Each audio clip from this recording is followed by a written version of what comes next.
특별히 귀한 특별 찬양해 주신 카리스 중창단 실력이 대단하네요. 제가 최근에 중창을 듣던 중에 아주 최고의 찬양을 하셨습니다. 피아노며 성악이며 아주 자랑스럽고 하나님께서 그 찬양을 기쁘게 받으신 줄로 믿습니다. 또 우리 호산나 찬양대에 정말 천국종이 들리는 것 같은 그런 감동이 옵니다. 귀한 찬양 감사드립니다. 하나님께 박수로 영광 돌리겠습니다.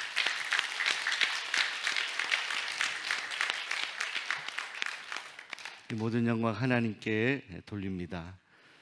날씨가 이제 점점 더워지는 계절입니다. 주중에 전도할 때는 땀이 금방 나더라고요. 1시간 전도였는데도 아주 더운 계절이 왔구나라는 생각을 하게 됩니다. 우리나라는 사계절이 이렇게 다 있는데 얼마 전에 겨울이었는데 벌써 이제 여름이 다가오는 그런 계절을 맞이하였습니다. 이 더운 계절에 추운 이야기를 하면 여러분들이 더 시원해질 것 같습니다. 러시아의 오미야콘이라고 하는 그런 마을이 있는데 얼마나 추운지 저기는 1월 달에 평균 기온이 마이너스 51도가 된다고 합니다. 그래서 물을 이렇게 뿌리게 되면 그 물이 공중에 날아가는 채로 얼어버린다는 거예요. 근데 여러분, 저기 한 800명 정도의 주민들이 살고 있는데요, 그 주민들은 저곳을 떠나지 않고 그곳에서 지낸다고 합니다. 그곳이 고향이니까. 그리고 그 추운 날씨지만 저들에게는 익숙해진 기후가 되어 있다는 것이죠. 사랑하는 성도 여러분, 우리도 겨울이 되게 되면 과거에 김장을 준비하고 연탄을 준비하던 그런 시절이 생각이 납니다. 그런데 오늘 우리 성경 말씀에 보시게 되면 사도 바울이 계절을 언급합니다. 겨울을 언급하는데 특별히 이 디모데후서는 디모데에게 편지를 쓴 내용의 말씀인데 디모데에게 너는 나에게 와라, 겨울 전에 속히 와라, 이렇게 권면의 말씀을 하고 있습니다. 사랑하는 여러분, 디모데에게 이렇게 겨울 전에 속히 오라고 한 이유가 있습니다. 디모데후서는 사도 바울이 썼던 바울 서신 가운데 가장 마지막에 썼던 서신입니다. 우리는 바울의 생애를 AD 67년, 68년까지로 보고 있어요.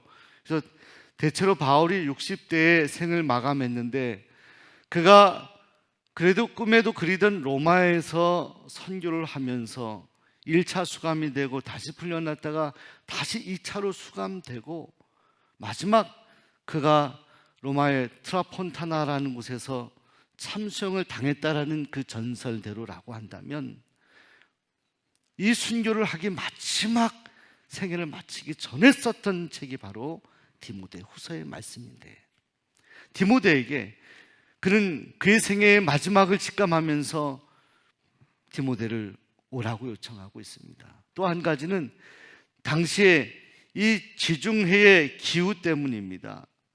고대 지중해의 상황이 10월부터 4월까지는 바다 여행을 하기에는 상당히 어려웠던 그런 계절이었습니다. 그래서 사도행전 28장에 보시게 되면 바울이 로마로 가는 여정 가운데 유라굴로라는 광풍을 만나서 큰 고생을 했던 일이 기록이 되어 있습니다. 그래서 그 겨울 바다를 경험하기 전에 그 전에 속히 오라라고 디모데에게 권면하고 있습니다. 겨울 전에 와라. 근데 사랑하는 여러분, 이것은 계절적인 겨울만을 말씀하는 것이 아닙니다. 사실은 바울이 이제 마지막 인생의 겨울을 맞이하면서 그가 하나님께서 부르시는 바로 그날을 준비하는 인생의 겨울을 경험하면서 그 전에 무언가를 준비하려고 하는 바울의 모습을 우리가 오늘 성경 말씀을 통해서 알게 되는 것입니다. 여러분, 우리의 인생의 겨울도 오게 되어 있습니다. 그 겨울이 오기 전에 오늘 바울은 무엇을 말씀하고 있는가요? 또 어떤 것을 준비하라고 말씀하고 있습니까? 첫째로 바울은요, 동역자를 준비하고 있습니다. 사랑하는 아들이라고 표현하거든요, 디모데를. 실제로 바울은 결혼한 사람이 아닙니다. 믿음의 아들이 바로 디모데였습니다. 가장 외롭고 힘들고 고통스러운 그 순간에도 정말 보고 싶었던 사람, 디모데. 여러분, 우리도요, 우리가 삶을 살아갈 때 힘들고 어려울 때 누군가 정말 보고 싶은 사람이 있잖아요. 군대 간 우리 청년들도 있습니다. 우리 온유도 있고 많이 있잖아요. 근데 여러분, 군대 가 있을 때 힘들 때 보고 싶은 사람이 있잖아요. 그래서 전에 그 TV 방송에서 어머니 찾는 방송하게 되면 군인들이 어머니 이렇게 부르잖아요. 여러분, 바울이 힘들고 어려웠던 로마에서의 마지막 생애를 마치기 전에 바울은 디모데가 보고 싶었습니다. 근데 이것은 단순히 어떤 사람을 보고 싶다라는 하나의 어떤 인간에 대한 어떤 그리움을 넘어서 있는 중요한 영적인 의미가 있어요. 바울이 이제 생애를 마감하고 떠날 때에 그때 사도 바울의 그 바톤을 이어받을 만한 믿음의 그런 후배, 믿음의 동역자가 바울에게는 절실했기 때문입니다. 사도 바울은 디모데를 신뢰하고 있었습니다. 디모데는 믿음의 사람이었습니다. 가장 바울을 닮은 사람이 디모데였습니다. 바울의 사역을 온전히 계승할 수 있었던 하나님의 사람이 바로 준비된 디모데였습니다. 사랑하는 여러분, 오늘 우리도 우리의 인생의 겨울이 오기 전에 오늘 우리의 믿음의 바톤을 이어갈 수 있는 믿음의 다음 세대들을 우리는 키워야 합니다. 그들을 불러야 합니다. 그들을 양육해야 합니다. 그들을 세워야 합니다. 오늘 우리 수원종로교회에 디모데들이 많아지기를 소원합니다. 둘째로 바울은 온전한 심령을 준비하고 있습니다. 여러분, 사도 바울은요, 오늘 성경 말씀 10절 말씀을 보시게 되면 쭉 이어서 힘들고 어려웠던 인간관계에 대한 고백을 솔직히 합니다.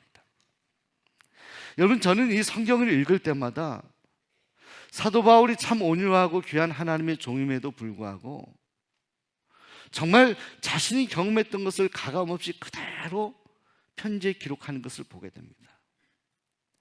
데마는 이 세상을 사랑하여 나를 버리고 데살로니가로 갔고, 그레스게는 갈라디아로, 디도는 달마디아로 갔다라고 표현합니다.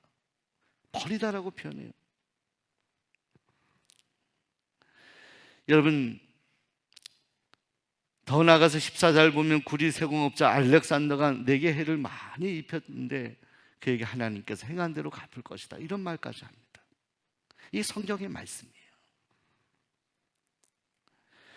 사랑하는 여러분, 사도 바울은 인간적으로 볼 때는 마음의 상처투성이었습니다. 바울이 잘못한 게 없잖아요. 사도 바울이 무슨 잘못을 했겠습니까?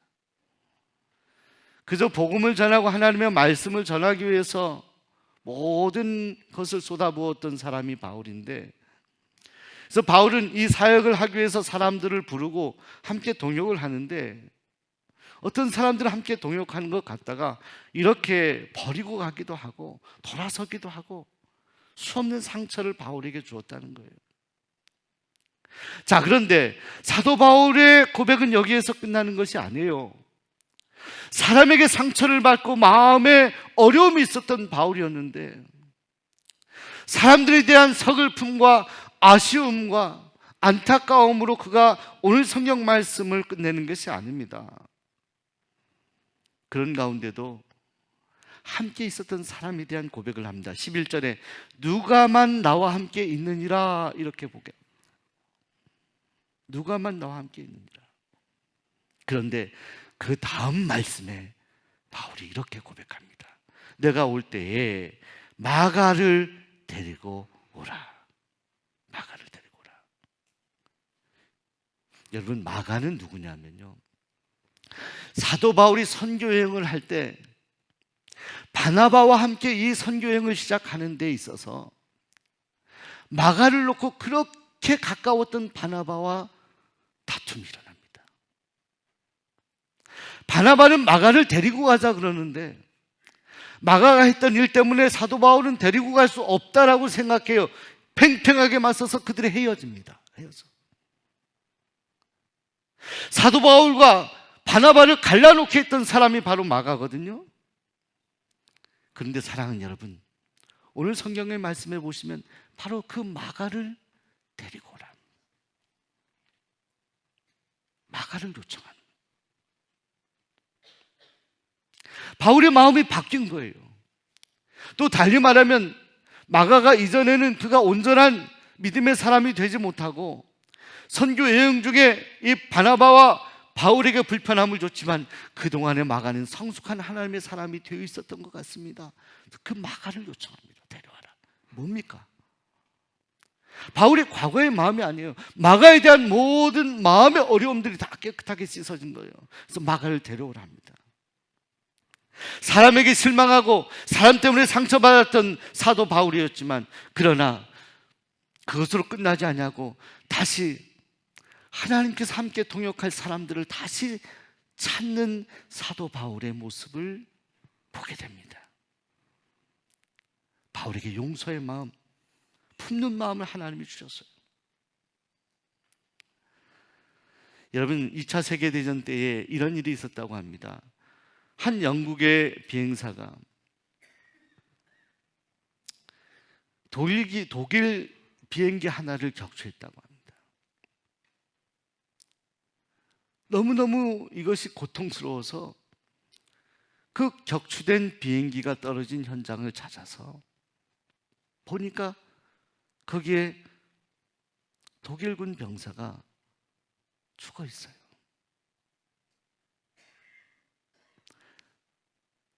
전쟁 중이었지만 그가 마음이 아파서. 근데 그의 시신을 봤더니 거기에 사진 한 장이 있는 겁니다. 그 사진은 아마 그 죽은 독일군 병사의 엄마가 보낸 것 같아요. 거기에 사진 옆에 어머니로부터, 엄마로부터라는 그런 글씨가 쓰여져 있어요. 그 편지의 주소를 이렇게 추적해가지고 그 영국인 그 병사가 그 어머니에게, 자신이 죽인 그 독일군 병사 어머니에게 편지를 썼다는 겁니다.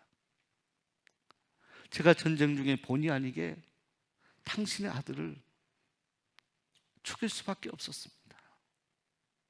나를 용서해 줄 수 있겠느냐고. 이게 제3국을 통해서 이 편지가 전달이 되어서 그 독일군 병사의 어머니, 전쟁에 나간 그 어머니가 얼마나 아들을 기다리겠어요. 아들이 어떻게 되었을까? 얼마나 그 소식이 기다려져요. 천사 소식을 받고 이후에 편지를 보니까 그 편지에 이런 내용이 있었습니다.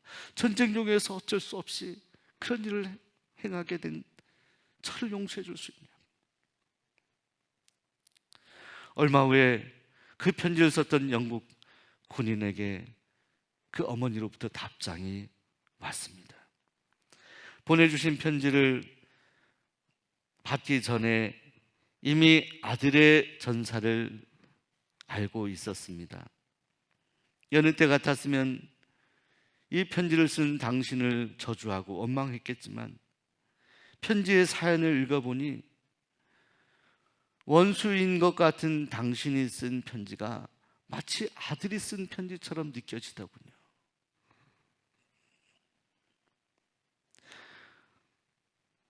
용서합니다. 자기 아들을 죽인 원수 같은 그 사람에게서 받은 그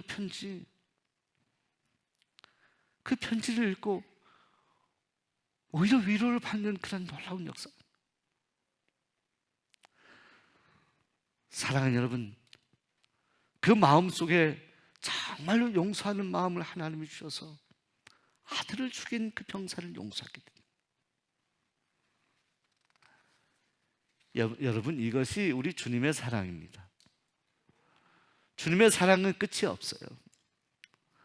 오늘 우리가 계산하는 그런 사랑이 아닙니다. 주님의 사랑은 원수 같은 우리를 품는 사랑입니다. 바울은 그의 인생의 마지막 겨울이 오기 전에 그는 마음의 상처도 많았고 힘든 일도 많았지만 용서의 마음을 가지고 그 주변에 있는 사람들을 품고 누군가 새롭게 일할 사람을 세우는 하나님의 사람이었습니다. 그는 온전한 마음을 인생의 겨울이 오기 전에 준비하였던 것입니다. 셋째로 그는 하나님의 말씀을 준비하고 있었습니다. 우리 곁에 계신 분들에게 하나님의 말씀을 준비합시다. 여러분, 오늘 우리 안에 하나님의 말씀을 채우시기 바랍니다. 말씀이 우리에게 들어가야 됩니다. 여러분, 바울은 오늘 말씀에 보시게 되면 디모데에게 이렇게 부탁합니다. 자신의 몸을 보호할 드로아 가보의 집에 있는 겉옷과 가죽 종이에 쓴 책을 가져오라 말입니다. 아마도 이 로마의 감옥에 있을 때 그의 몸을 보호할 수 있는, 따뜻할 수 있는 그런 옷을 바울이 필요로 했던 것 같고요. 그런데 가죽 종이에 쓴 책, 이것은 바로 하나님의 말씀, 구약 성경을 말씀하는 겁니다. 그 말씀을 가져와라.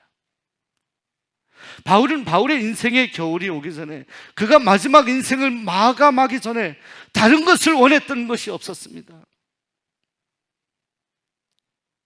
오직 하나님의 말씀, 그 말씀으로 자신의 사명을 마지막까지 완수하겠노라고 주님 앞에 기도하는 마음으로 디모데에게 나에게 다른 것이 필요 없다라고, 나에게 하나님의 말씀으로 족하다라고 그 성경책을 디모데에게 요청하고 있는 것을 보게 됩니다. 사랑하는 여러분, 오늘 우리가 우리의 인생이 마감하기까지, 우리가 끝까지 오늘 우리에게 주신 그 사명을 감당하기 위해 오늘 우리에게 필요한 것은, 오늘 우리가 주님 앞에 십자가 앞에 나와 기도하기 위하여 우리의 몸을 따뜻하게 보존할 수 있는 겉옷과 성경책임은 충분하다. 사랑하는 여러분, 오늘 우리의 사명을 감당하기 위해 하나님 말씀이 필요합니다. 힘들고 지칠 때에도 그 말씀이 우리를 격려해 주거든요. 내가 지쳐 쓰러져 있을 때도 그 말씀이 나를 일으켜 세우거든요. 오늘 우리에게 필요한 것은 세상에 다른 것이 아닙니다. 오늘 우리를 일으켜 세우고 우리를 살아나게 하는 하나님의 말씀입니다. 하나님의 말씀. 바울은 그의 생애를 마지막 마감하기 전에 다른 것을 요청하지 않고 하나님의 말씀을 요청했습니다. 말씀. 여러분, 추운 겨울에 특별히 뉴질랜드에서는 양털을 그 목자들이 깎는다고 합니다. 겨울 전에 양털을 깎는 것이 이해가 되십니까? 겨울에 더 따뜻하게 양들이 몸을 보존하기 위해서 양털을 수북히 쌓아놔야지 왜 깎습니까? 그런데 깎는다는 거예요.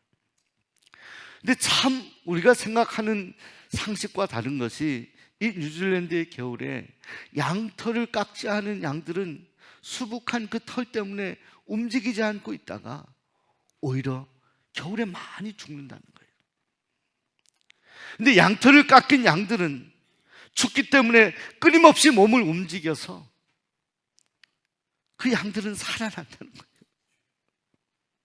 양털 깎인 양들이 살아난다는 거예요. 안일한 마음을 가지고 멈춰있는 하나님의 사람들은 영적으로 죽게 되는 거예요. 오늘 우리에게 덮여지는, 우리를 안일하게 하는 것들, 양털 같은 것들을 깨끗하게 깎고 우리는 끊임없이 하나님께서, 성령께서 우리를 인도하시는 곳으로 움직여 가야 됩니다. 바울은 죽는 그 순간까지도 하나님의 사명을 생각했어요. 안일하지 않았습니다. 내가 지금도 달려간다라고 표현했습니다. 예전에 한국 전쟁 때에 이 땅에 파견되었던 캐나다 군인이었던 러셀이라는 이병이 있습니다. 그는 전방 사선에서 전투하다가 결국 성탄을 며칠 앞두고 그는 동료가 어려움을 처해 있는데 거기 달려가서 그를 구하다가 결국 죽음을 당하게 됩니다. 이 소식을 들었던 캐나다의 가족들, 그들에게 이 소식이 전해져서 그들이 결국 슬픈 마음으로 장례를 치르게 되는데, 그런데 이 러셀이 사망하였을 때 그의 군복에 가슴에 뭔가 딱딱한 것이 채워져 있는 것을 보았다고 합니다. 그것을 꺼내 보았더니 거기는 성경책이 거기 있었어요. 이렇게 줄이 그어진 하나님의 말씀. 전쟁터에서도 마지막까지 러셀은 하나님의 말씀을 붙잡고 있었습니다. 사랑하는 여러분, 오늘 이한경 권사님 소천하셔서 아침에 장례 예배를 드리고 왔습니다만, 오늘 우리의 인생이 겨울이 언제 올지 누구도 알 수가 없습니다. 그러나 그 겨울을 우리는 반드시 준비해야 합니다. 내일이 아니라 오늘, 지금 준비해야 됩니다. 오늘 바울이 디모데를 향하여 내게 속해 와라, 겨울 전에 속해 와라라고 하는 그런 다급한 음성이 오늘 여러분에게 들리시나요? 오늘 우리의 인생이 겨울이 오기 전에 정말 우리가 준비해야 될 것들이 무엇인지를 오늘 사도 바울이 디모데를 향한 편지를 통하여 오늘 우리에게 느껴지신다면, 오늘 우리도 우리 인생의 겨울이 오기 전에 우리도 준비해야 할 것입니다. 하나님께서 준비하라는 것들로 우리를 채워가야 할 것입니다. 그리고 주님이 부르시는 그날 우리 주님께서 잘했다 칭찬하는 하나님의 사람들이 되어 우리 주님과 영원한 삶을 누리게 되는 하나님의 백성들이 되시기를 소원합니다. 기도하겠습니다. 하나님,